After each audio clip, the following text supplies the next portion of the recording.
data from the behavioral telephone surveys to put together county profiles for obesity and diabetes, as you see here. So, for example, some years ago, the CDC identified a diabetes belt in the southeastern United States. Unfortunately, they did not really provide an explanation, merely by said that people who live in the diabetes belt are more likely to have diabetes. Well, yes, exactly. For reasons entirely not clear, among the reasons I have heard mentioned were religiosity and the climate. Apparently, hot July days were promoting obesity, which I don't quite believe, because when you start looking at another map, and this is the map of low incomes, you can pretty much draw a spatial correlation between the map of diabetes, the map of obesity, and the map of poverty at county level. So in fact, poverty is most widespread in the southeastern United States.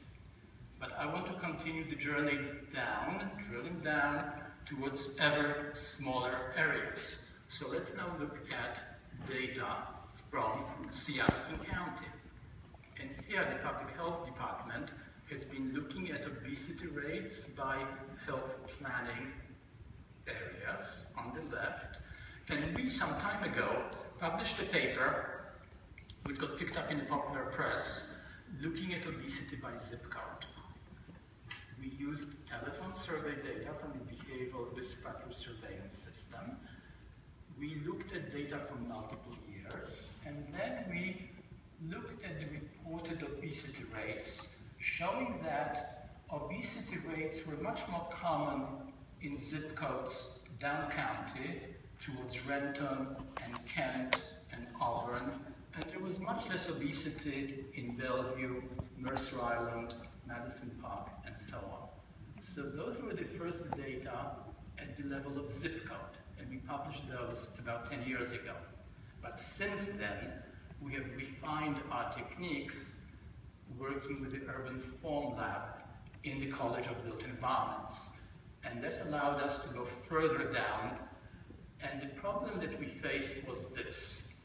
The census data on socioeconomic status are very plentiful, but it is very, very difficult to get health data at that level of resolution. The census has no information on health. You can get your own information, but for example, the entire behavioral risk factor survey study for King County is about 3,000 to 5,000 people per year, finances permitted. It used to be more, now it's less. So you have to get data from someplace. And it cannot be clinical data from a hospital. It has to be data on people who are relatively healthy. So here we were able to unlock weight and height data from Group Health, the large insurer in Seattle King County. And so here we were able to look at, first of all, socioeconomic status, but then we were able to look at health data as well.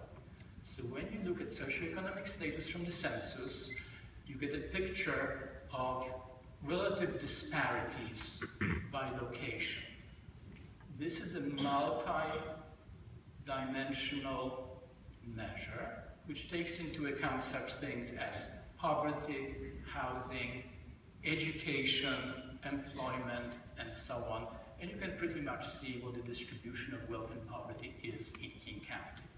What we did here was to link it up with health data from Group Health. And so here, this is the first ever map of obesity rates by census tract based on measured heights and weights. Everything else so far has been telephone self-report. These are now data from annual checkups, measured height and weight for close to 60,000 working and insured people. Look at the socioeconomic gradient going from north to south. I suspect the gradient would have been higher had we been able to include people who are not insured. But this is now still based on insured working people in a group health pool, and notice that the obesity rates now range from 5% to 30% depending on where people live. That is a 5- or a 6-fold difference, absolutely unprecedented. You never see that at state level. We were able to do something very similar with diagnosed diabetes. Again, take a look at the map. These are data for 60,000 people, and we show where the highest proportion of diabetes is. This is actually very interesting from the standpoint of security. It's actually national security. You may remember during Katrina, a number of people were evacuated. It turned out they were diabetic. This technique allows you to say which area of Seattle County has the highest percentage of diabetics and what might be their health needs in case of a national emergency. So we need data at this level to be able to design public health policy. Data at state level are not nearly as useful. But there is one measure which tells you just about everything that you need to know about a given neighborhood. A single measure encompasses just about everything else. What measure would that be? If you want to know something about a neighborhood, what do you want to know?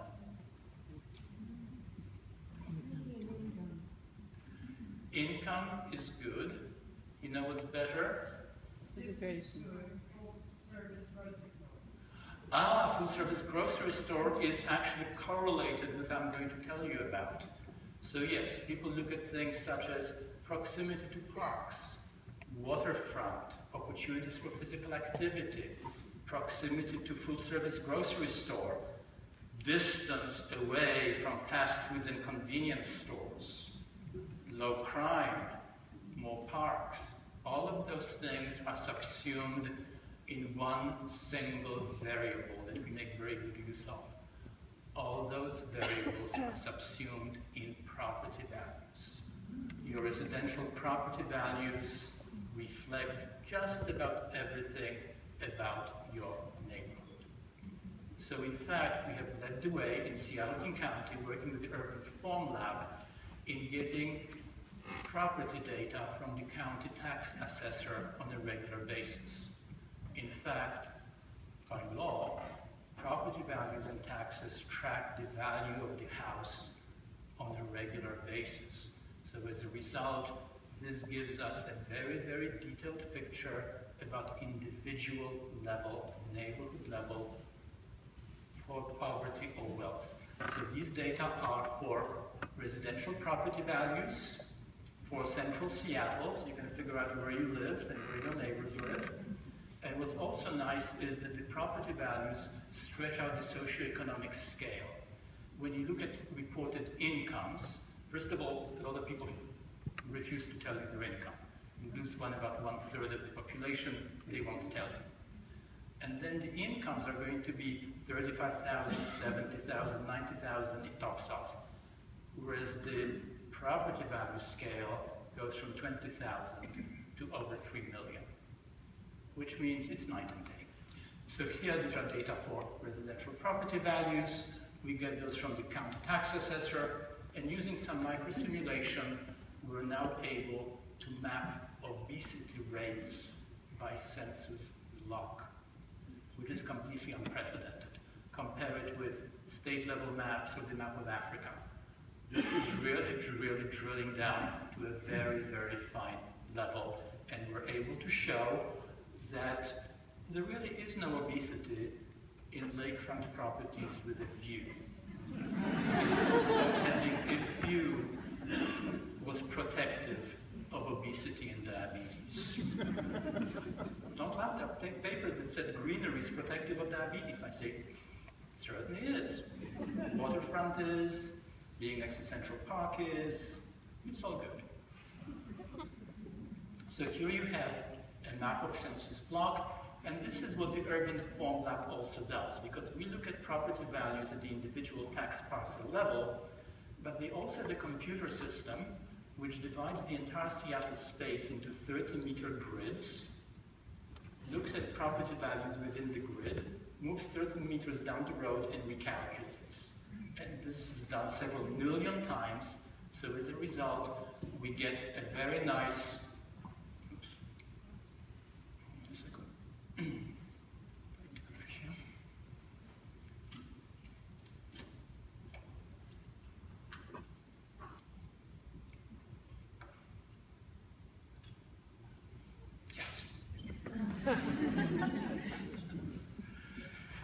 So here we get data at tax parcel level from the county tax assessor. We calculate the grids and we get a continuous measure of property values across the entire Seattle space.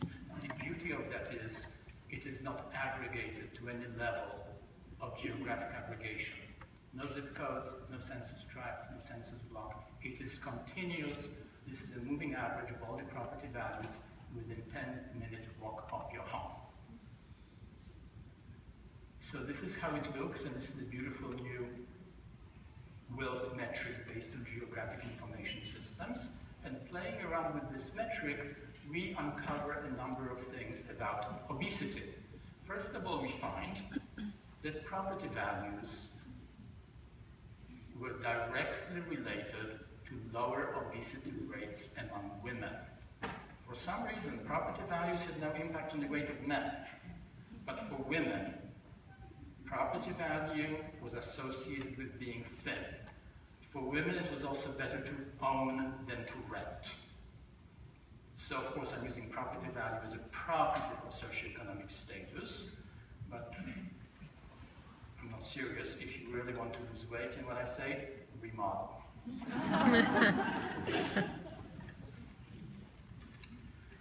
And now let me tell you a bit about our Seattle obesity study.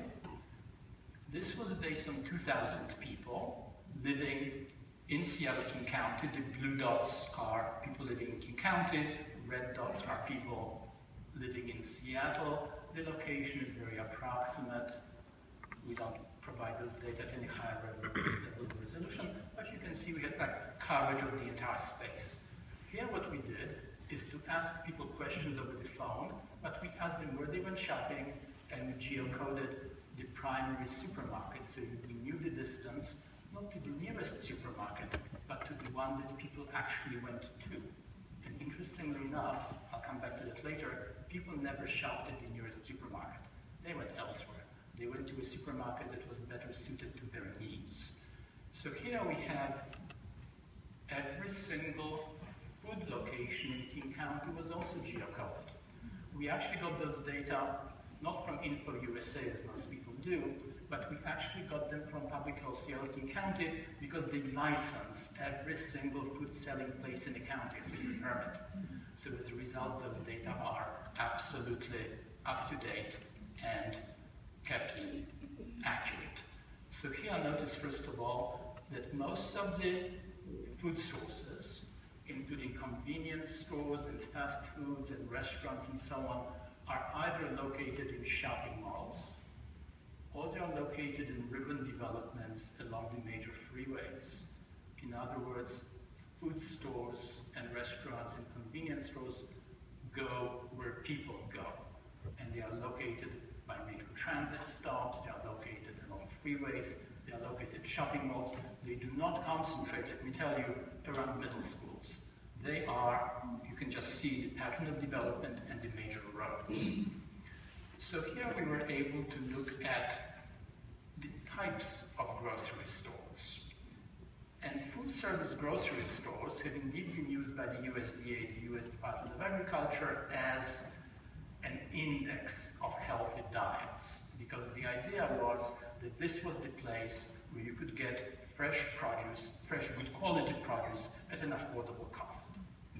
But as you will know, there are supermarkets, and then there are expensive supermarkets, and then there is Whole Foods.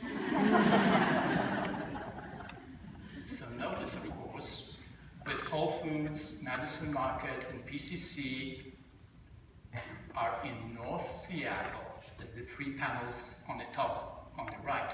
So although the supermarket coverage throughout King County seems to be uniform, this is the kernel density analysis, the yellow dots are supermarkets concentrated together.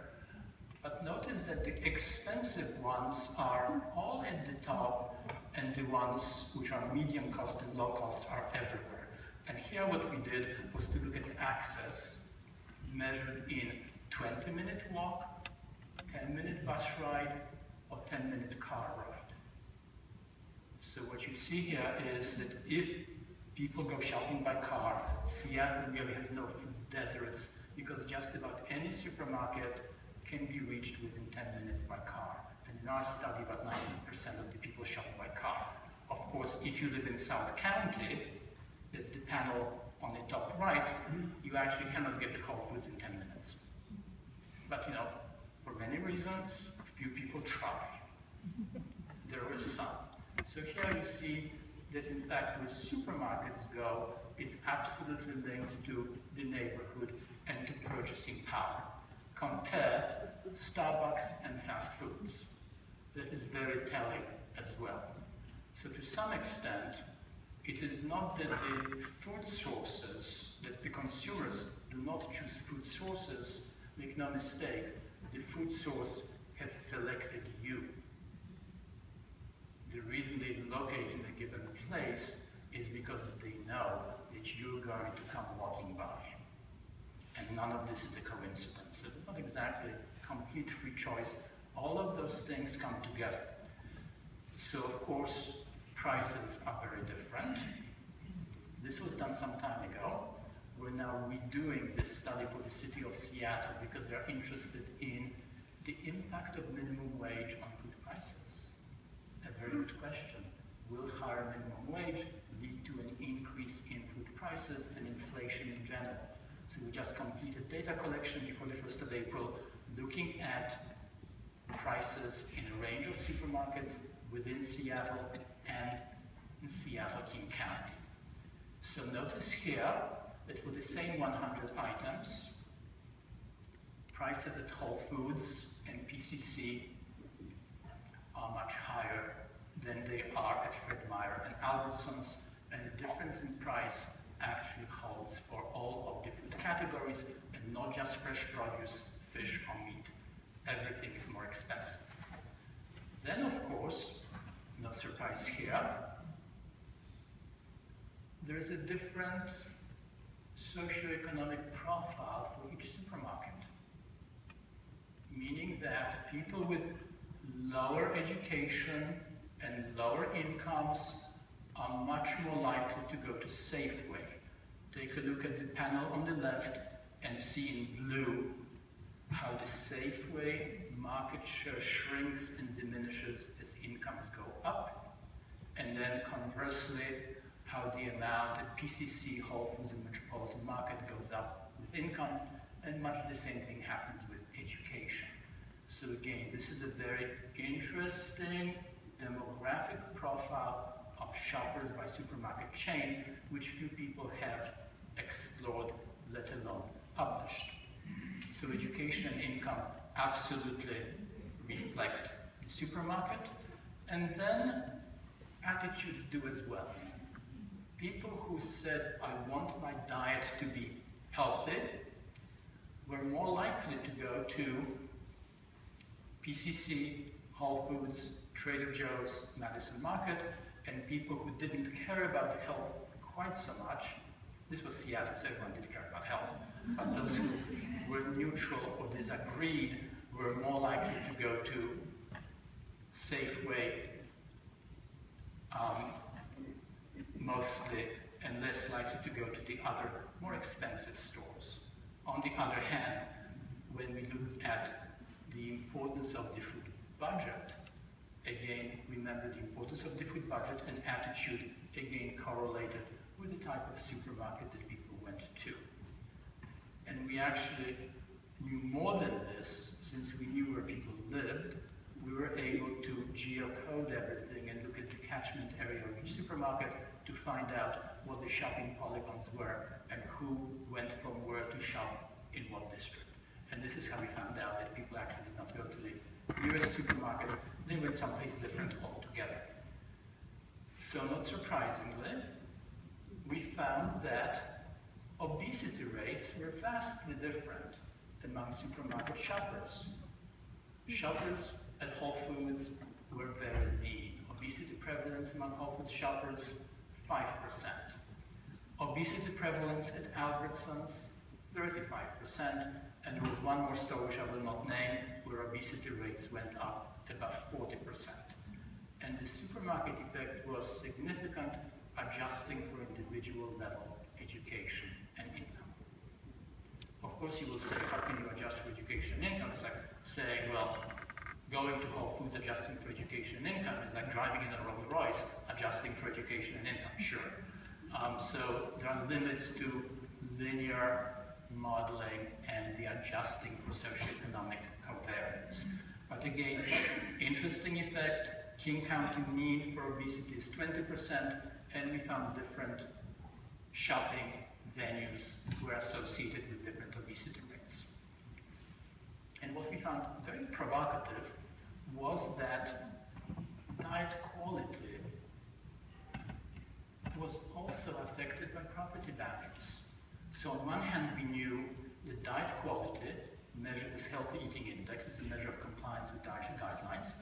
We knew that women eat better than men, so they have higher HEI scores. There was a small income effect, it wasn't huge. There was a very big property value effect in red, and there was a big effect of education. So in fact, our preferred measures of socioeconomic status are not income at all, it's going to be education and property values. We like those better. And property value has the advantage of being objective, and it is not based on self-report. So now, and this is not, no one has seen this, we're now able to do what I call nutritional landscaping for Seattle and look at projected, micro-simulated diet quality at the census block level. And this kind of drilling down to obesity rates, health rates, and diet quality at the census block level is something which has never been done before, and this is why I'm grateful for my collaboration with the Urban Form Lab, the architects, the urban planners, and people who really know their maps and their geographic information systems. So now that we see these very, very profound disparities in obesity rates, what can we do about them? Well, notice the ad below. This was actually taken by a student of mine someplace in Seattle. She didn't say where, but I suspect it probably was not Mercer Island, it probably was not Madison Park. It was probably someplace down county. I wouldn't be at all surprised. Which means that stores follow you wherever you go, advertising follows you wherever you go, and the whole thing really is linked to food prices and diet costs. So, is this the answer? Who was here last week? Were all of you here last week? Some of you were here last week. So this is one answer that has been proposed. Now I propose a reality check. Because the problem is that some of us already overconsume plant-based foods, and that is precisely the problem. So looking at things from the prism of nutrition, all the foods shown here are plant-based foods, not an animal product in sight. Sugarcane, check. Corn, check. Soy, check. Chocolate, check, you know. It's all plants. But you will say, it's the wrong plants. It's not the right plants. We're supposed to eat the other plants. And I say, yeah, we're supposed to eat the other plants which are much more expensive. And I love this thing from the New York Times some time ago. This was a photo essay about food for $1. So what can you get for $1? Where, as any college student knows, you can get a loaf of bread, you can get a ton of ramen noodles, or you can get 2, 4, 6, 8, 10 organic blueberries from California. So eating plant-based foods is fine, but it is not for everybody. So here, there are some issues here, because on one hand, on the left, we probably should be spending a bit more on food. The grains, the starches, the sugars are cheap, and you generally do not pay enough money for food, quite correct. On the other hand, if we go towards the exotic foods, the dried tomatoes, the blueberries, and the salmon featured on the front page of the dietary guidelines, we're kind of descending a bit more into food porn, as Newsweek did on the right. So there's a whole variety of approaches here. And you may ask why it is that low-income people are so resistant to eating healthier foods. Like, what's wrong with them? And for that, I always go back to George Orwell, The Road to Wigan Pier, where he actually quoted in the book a letter written to the New Statesman, a kind of upscale publication of the time. Someone wrote that, why was it that the poor drank tea with plenty of sugar, ate jam and bread and margarine, whereas he, for 20 shillings, for 4 shillings, 20 pence a week, he had a diet which included whole grains, oranges, and dates. And wouldn't it be better if the poor did likewise? So George Orwell's point was that no ordinary human being is ever going to do such a thing. The ordinary human being would rather starve than live on brown bread and raw carrots. This is from 1936. And in fact, he was saying back then that being poor, unemployed, stressed, meant that you did not really want to live on carrots. You wanted something solid, satisfying, and tasty, energy-dense, and probably rich in sugar and fat. So this is interesting because 80 years later, the US Department of Agriculture Economic Research Service proposed this meal as a suitable dinner for people on food assistance. So I asked my students some very specific questions, and I will provide you with the answers. The first question that comes to mind is, how many calories on this plate? The answer is 337. Not enough for a meal.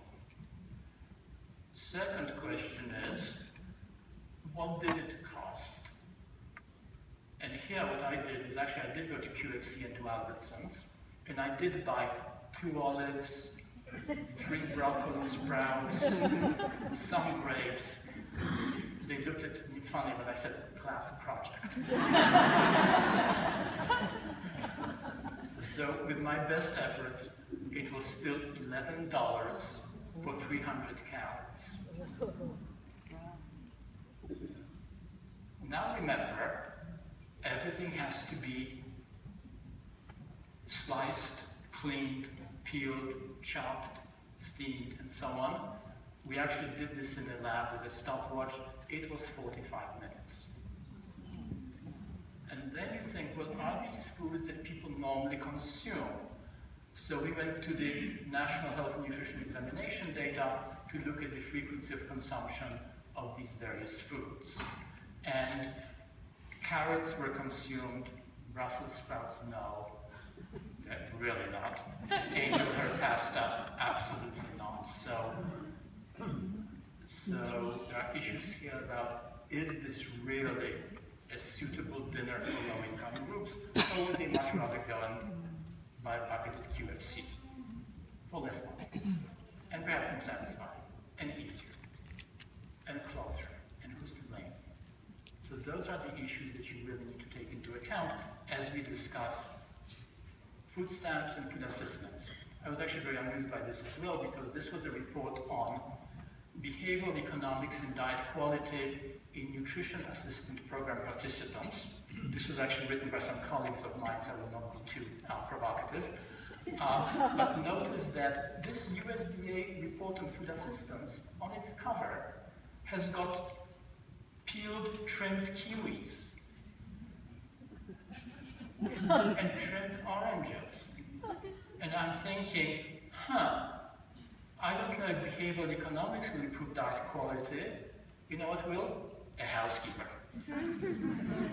And same thing here. The dietary guidelines for Americans are supposed to be for all Americans, but when you start looking at prices, as I usually do, you start saying, here we have salmon, fresh tomatoes, blueberries, dried tomatoes, yellow peppers, cherry tomatoes, olives, and so on, and yet the SNAP benefits for food assistance are $42 per person per week approximately, which means approximately $6 per person per day. You couldn't begin to buy any of those foods for $6 per person per day. Interestingly enough, the current Dietary Guidelines Advisory Committee just finished meeting. The Dietary Guidelines Advisory Committee report was just released. I'm very pleased. We had one faculty member, Mari Newhauser, was in the Dietary Guidelines, and one alumni, Cheryl Anderson, was also in the Dietary Guidelines Committee. So this is a committee of 12 people nationally. We had 2. I was thrilled. The Dietary Guidelines Committee, however, was specifically told not to pay any attention to food prices. They went beyond their mandate and paid attention to sustainability, good for them, but they were specifically told not to pay any attention to food prices and focus on the excellence of nutrition science. And where would we be without celebrities to keep us, as always, entertained? So it came to my attention yesterday that Gwyneth Paltrow, a famous Hollywood actress, accepted the food stamp challenge and actually is living on $29 per week. However, this is what she proudly posted on the website as the foods that she bought to live on for the week. So being in nutrition, I couldn't help but look things up in terms of calorie content. Of course, this is loaded with vitamins and minerals, don't get me wrong, but in fact the calorie content was pretty much nothing because the limes, the cilantro, the kale, the lettuce, the scallions, and so on give you nutrients to be sure, but very few calories. The calories are predominantly coming from the black beans, a pound, brown rice, about a pound, frozen peas, and corn tortillas. So the total I calculated for her was about 6,000 calories, meaning it was about 870 calories per day. Now you have to be very, very, very thin and getting thinner to survive on 800 calories per day. A regular person who was on this kind of a diet, not for just a week, but for a year, would know enough to fill up on peanut butter and noodles and pasta and bread and sugar, because this is the way you're not hungry.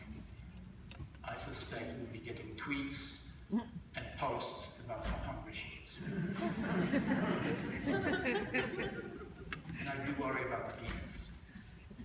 That's a lot of beans. And also, going back to the previous concept, I couldn't help myself from looking up the value of her London home. 7 million pounds. So at those rates, you can eat cilantro in good health. I want to mention here, as a kind of digression, that a lot of our students are actually working with food banks. And we have been working with the University District Food Bank trying to identify foods which provide energy, are sustainable, are nutrient-rich, are culturally appropriate. So as part of the project, kids from schools are being given, who are food insecure, are being given enough food for the weekend, and this is supported by the University District Bank. So it's very nice to have celebrities eat cilantro, but real kids in real schools in Seattle do need something more substantial, but something that is nutritious as well, and provided to them free of charge. So in closing, just in a few minutes, I want to deal briefly with this issue of social disparities and linking food incomes and health. And for that, I want to go back to the same era as George Orwell. Actually, we're going back to 1936. And here, the seminal work was done by Sir John Boyd Orr at the University of Glasgow in 1936. He published a book called Food, Health and Income, a survey of adequacy of diet in relation to income. He was showing that back in the day, 1/3 of the British population could not even afford a healthy diet. And John Boyd Orr later got the Nobel Peace Prize for his work, and he became the first Director General of the Food and Agriculture Organization of the United Nations. So what he was able to show is something that we pretty much duplicated in our studies or in the process of doing that. He essentially was showing that the consumption of fruit on the left, green vegetables, not potatoes, and fish rose as a function of socioeconomic status. He did his socioeconomic status differently from us. He looked at the income per week, but the conclusions were the same as ours. Fruit and vegetables and fish are really consumed by upper income, better educated groups living in nicer houses in London. On the other hand, when you start looking at the cheap staples, you start finding that bread and potatoes and lard and even sugar have a very flat socioeconomic gradient, meaning they're consumed by all social classes. Since that time, 80 years ago, the consumption of added sugar has actually reversed. It is now known as what's called an inferior good, meaning that the consumption of sugar actually goes down as incomes go up. And we don't consume much lard anymore, so that consumption has probably gone down as well. And of course, the point of John Boyd Orr's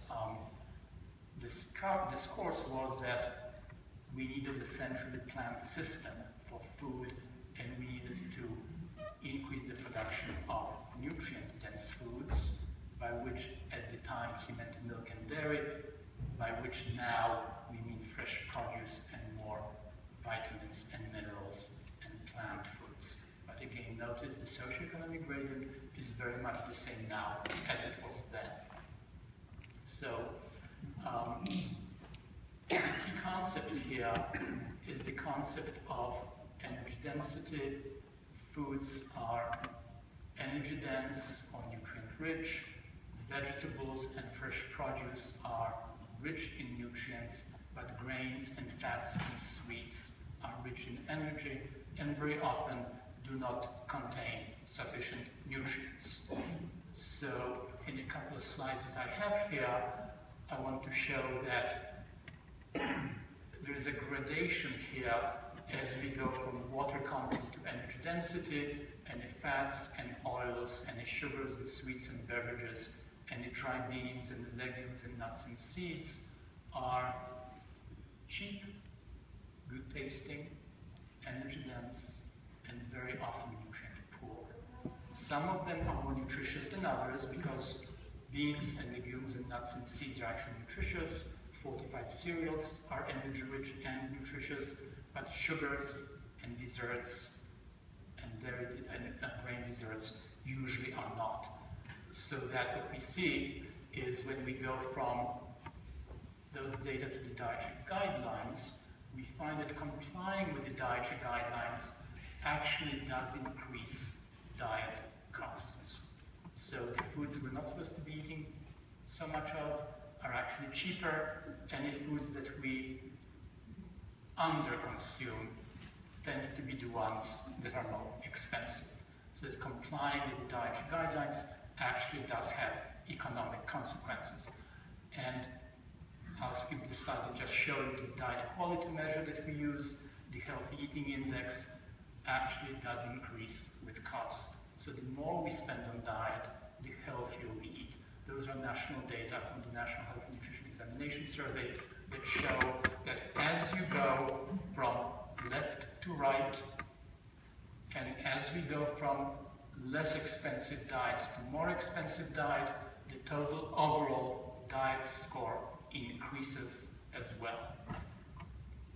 Interestingly, this relation between diet quality and diet cost is better for women than for men, because when women spend more money, they actually do eat more produce and more vegetables and more fruit, and their diet is healthier. But when men get more money to spend on food, they just eat bigger steak. So as a result, there is no direct connection between the amount you spend for men and the overall quality of the diet.